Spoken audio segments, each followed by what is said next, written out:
if you could share your top 3 hardest batters to face.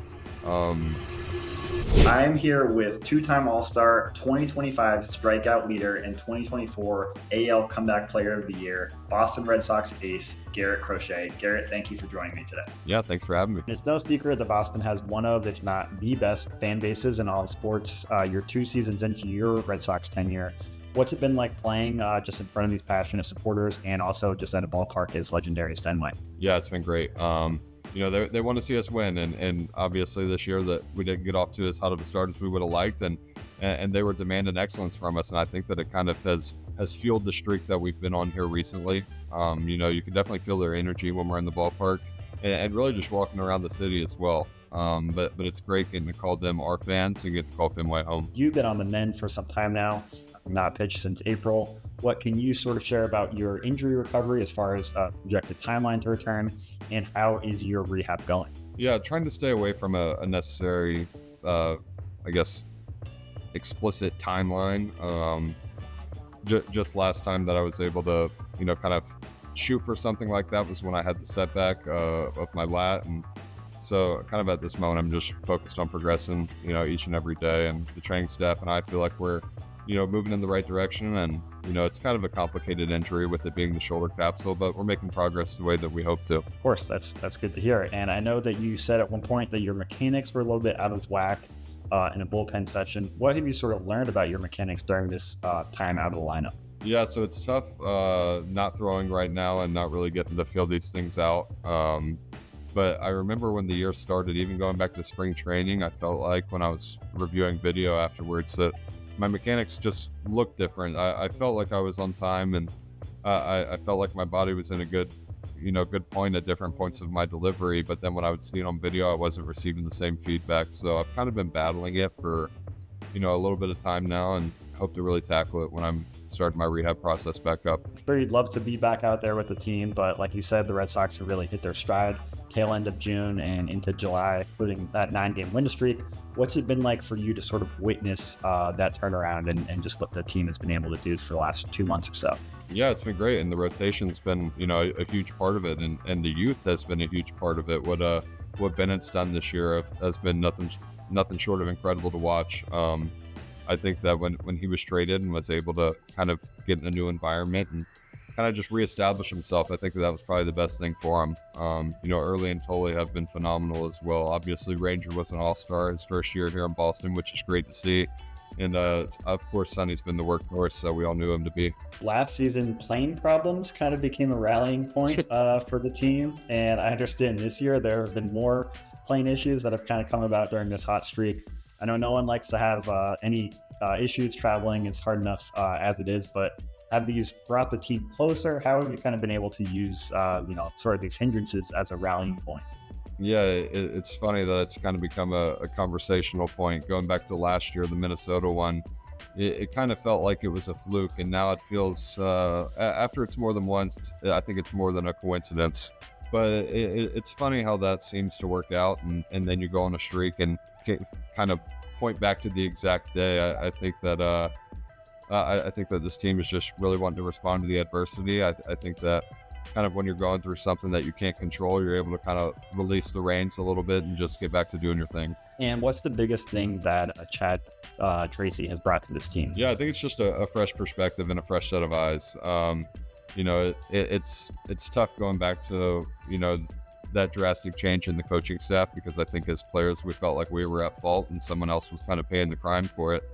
But ultimately, I just hit on controlling what you can control, and that was just moving forward. Once Tracy came on, and the rest of the staff as well, I think that, we were in a position where, we felt like we needed a fresh start, and there's no better one than that. The salary cap was a topic that came up a lot over the course of the All-Star break with some players. Curious to hear your thoughts on a proposed salary cap in baseball and where you sort of see negotiations going with the owners during the offseason. Yeah. As players, I think we feel like the game's in a really good spot in terms of, viewership and just the quality of on-field product. That's often a topic in clubhouses. What would we do to, help grow the game or help to improve the game? But for me specifically right now, I'm so focused on my rehab that's kind of hard to dive into that right now. Once the off season hits and those conversations really pick up steam in terms of negotiations, it'll be something that I dive into a little bit more. You mentioned your rehab process, just more so on like a personal level. You could tell me a little bit about your daily routine. I'm sure that's important to you as a pitcher and as a new dad. Yeah. So right now I'm waking up anywhere from 5:30 to 7:30. It's been a little bit closer to 5:30 here lately. I say that begrudgingly, but it is what it is. And then when the team's on the road lately, I've been staying back just to really make sure that I'm getting my work in with the staff that's here. And that's been great for me. I feel like I'm making a ton of progress here as of late. In terms of, like we said, timeline, I'm not sure when throwing will come up, but right now it's just kind of continuing to get the training work in that I'm doing. Do you have any superstitions, routine-wise, things that you like to do on days that you're going to make a start or before you take the mound, anything like that? Nothing too crazy. I feel like kind of when I'm going through my warm-up routine for the past 3 years, I've just kind of picked one song that I listen to the whole day. It's probably the most superstitious thing that I do, though. What was the most recent song? It's Thank You by Dito. I've been that one for 3 years now. Yeah. There you go. I like to be calm. Yeah. Do you wish that you could get an at bat? Yeah, just to see it. I was never a good hitter in high school. That's the last time I had an at bat. But now it's like having played catch with major league pitchers and kind of seeing what like good stuff looks like and feeling what it's like to catch like a 90+ mile an hour fastball. I think that it's I think that I'm just set up for a little bit more success, but I'll never get to know with the universal DH. So it sounds like you could not get a hit off yourself then. Probably not, no. Righty, lefty, doesn't matter. I hit right-handed, so you'd think that the lefty matchup would help, but I don't know. So the All-Star game's behind us. Second half of the season is upon us. It's the middle of July. People are trying to stay cool, either at home, in the stands. Sounds like you're helping people do that with the Sam Adams Crochet Pale Ale. Tell me a little bit about the brew and maybe the inspiration behind it. Yeah, so it's a Pale Ale, 5.8% alcohol. And I think that you kind of hit on the main point right there. When you're in the stands in Fenway here in the summertime, there's nothing better to keep you cool than a nice Crochet Pale Ale. It's citrusy and crisp and really helps to cut the heat.